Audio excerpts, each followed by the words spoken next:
How to clean carpet without a carpet cleaner.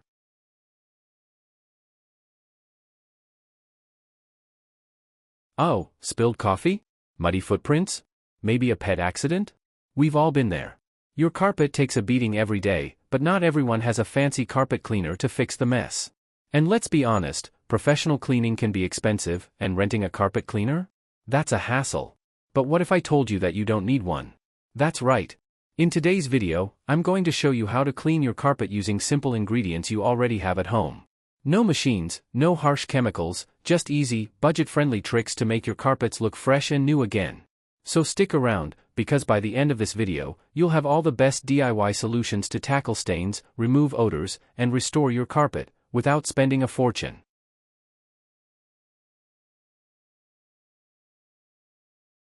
Welcome to Best Choices.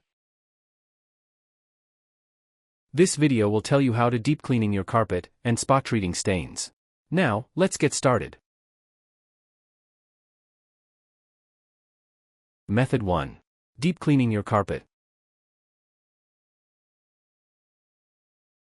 Number 1. Brush the carpet before you vacuum to loosen dirt and grime. If your carpet is really dirty, simply vacuuming it might not be enough. To get a deeper clean, lightly scrub over the whole surface of your carpet with a soft bristled carpet brush. This will lift out dirt and dust trapped deep in your carpet's fibers, making it easier to vacuum up. Once you get your carpet clean, brush it about once a week to keep it looking new. If you don't want to get down on your hands and knees, brush your carpet with a long-handled carpet rake before you vacuum. Number 2. Sprinkle the baking soda in a fine layer over your whole carpet.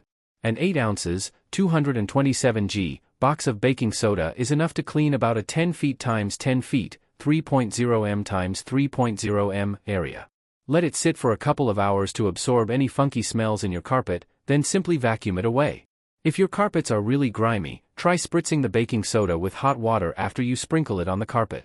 Let the paste dry on your carpets for several hours before you vacuum. Number 3. Vacuum the floor twice, moving in different directions each time. If you only vacuum a room in one direction, you'll only pick up dirt from one side of your carpet fibers. Instead, vacuum the whole room from one side to the other, moving in the same back and forth direction the whole time. Then, turn the vacuum at a 90 degrees angle and vacuum the room again. Clean out the filter on your vacuum before you start to ensure you get the deepest clean. Go through the room and pick up anything you don't want to suck up in your vacuum, from toys and loose change to larger pieces of dust or dirt. Also, move smaller pieces of furniture, like armchairs and side tables, so you can vacuum underneath them. Number 4. Use your vacuum's crevice tool along walls and in corners. Your vacuum head can't get all the dirt and dust that gets trapped along the edges of your carpet. That's what the crevice tool, that skinny, angled piece that attaches to the hose, is for. Run the angled tip all the way around the perimeter of the room, along the baseboards, and behind any furniture or fixtures you can't remove. Number 5. Sweep if you don't have a vacuum. It might not be as easy as vacuuming, but your broom can be a surprisingly effective carpet cleaner. Just work in short strokes, moving in the same direction. Once you get a little pile built up on the surface of the carpet, sweep it into your dustpan and keep going. Sweeping is especially helpful for removing pet hair and dust that have worked deep into your carpet fibers. Number 6. Mist the carpet with diluted vinegar to remove odors. Mix equal parts white vinegar and water in a spray bottle. Then, lightly spray the mixture over the whole carpet and let it dry.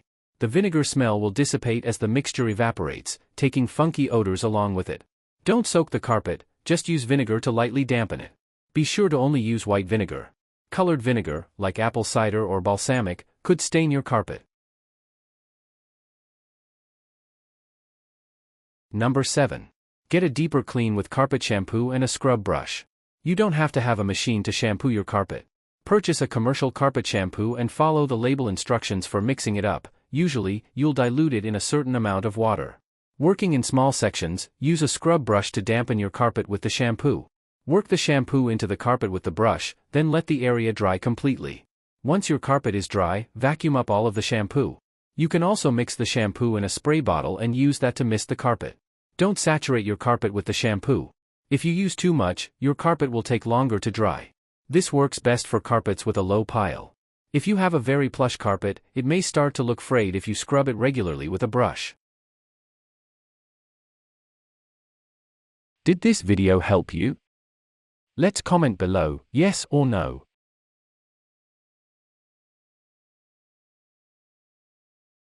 Method 2. Spot treating stains. Number 1.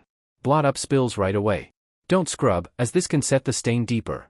Use a clean cloth or a paper towel, plus your cleaning product of choice, and dab at the outside edge of the stain with light pressure. Then, work in toward the center of the spot. This might seem like it will take longer, but it helps lift the stain rather than working it into the carpet fibers. Always work from the outside of the stain inward so you don't spread it around. As soon as you notice a spot or a spill, start cleaning it to keep it from setting in or getting worse. Stains that sit on the carpet can also end up leaking into the bottom of the carpet, causing mildew and odor. Number 2. Treat fresh stains with plain or soapy water. If you move quickly, water works great on water-based spills like juice or soda. If the spot is really fresh, it can also be effective on tougher stains like blood or wine. Fill a bucket with clean, warm water, and add a few drops of dish soap if you'd like a little extra cleaning power. Dip a clean cloth or paper towel into the water, then gently pat at the stain until it's gone. When you're finished, press dry cloths or paper towels onto the stain until the carpet is dry.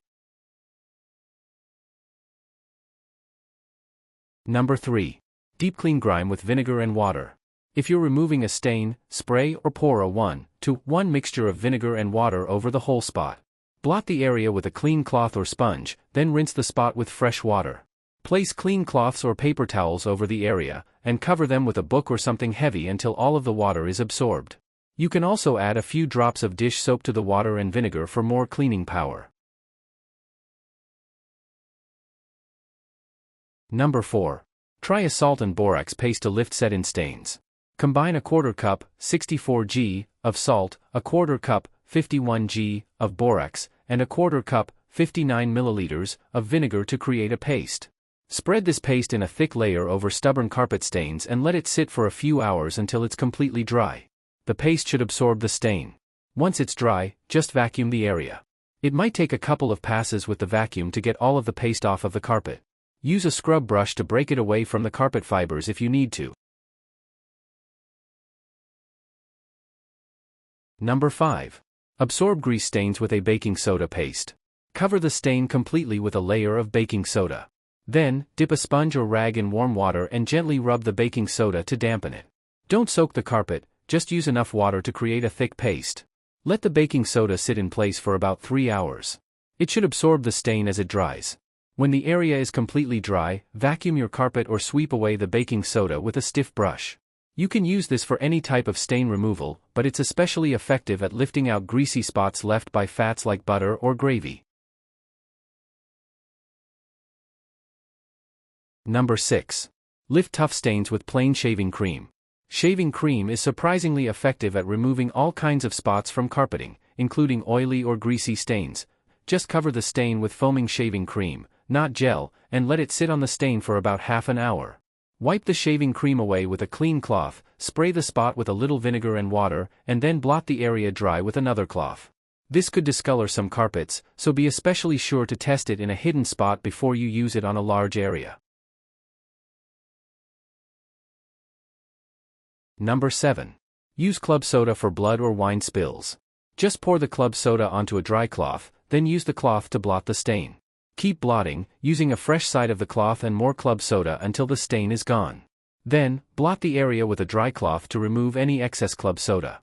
If you don't have any club soda on hand, plain water will probably work just fine. However, some people do find that club soda works a little better on carpet stains.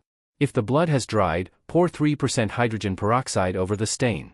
Once it starts bubbling, wait 3 to 5 minutes, then blot away the hydrogen peroxide with clean cloths or paper towels. Just be aware that hydrogen peroxide can bleach your carpet. Number 8. Rub ice over wax or chewing gum. Don't throw out your favorite rug just because a candle tipped over or you tracked gum in on the bottom of your shoe. Instead, rub an ice cube over the gum or wax for about 30 to 45 seconds to harden it. Then, either scrape away the hardened goo with a butter knife, or use scissors to carefully trim the carpet fibers out of the clump. If the ice trick doesn't work for a wax spill, cover the wax with a clean white cloth, then press a warm clothes iron to the cloth until the wax melts. Then, scrape away the melted wax with a spoon or butter knife. Number 9. Treat urine stains with an enzymatic cleaner. First, soak up as much of the stain as you can with a thick layer of paper towels. Rinse the area with water, then treat it with an enzyme-based cleaner. These cleaners are sold at most big box and pet supply stores, and they're really effective at removing the odor left behind after an accident. Unfortunately, if urine soaked into the padding under your carpet, it's nearly impossible to remove. It's best to replace that section of carpet and padding. Did this video help you? Let's comment below, yes or no. Tips. Vacuum your carpet before using any kind of liquid cleaner on it to avoid setting in dirt and dust. Warnings. 1. Test any cleaner on an inconspicuous area of your carpet before you use it to make sure your carpet won't be damaged or discolored. 2. If your carpet is made of wool, silk, or other natural fibers, it needs to be cleaned by a professional. Did this video help you? Let's comment below, yes or no.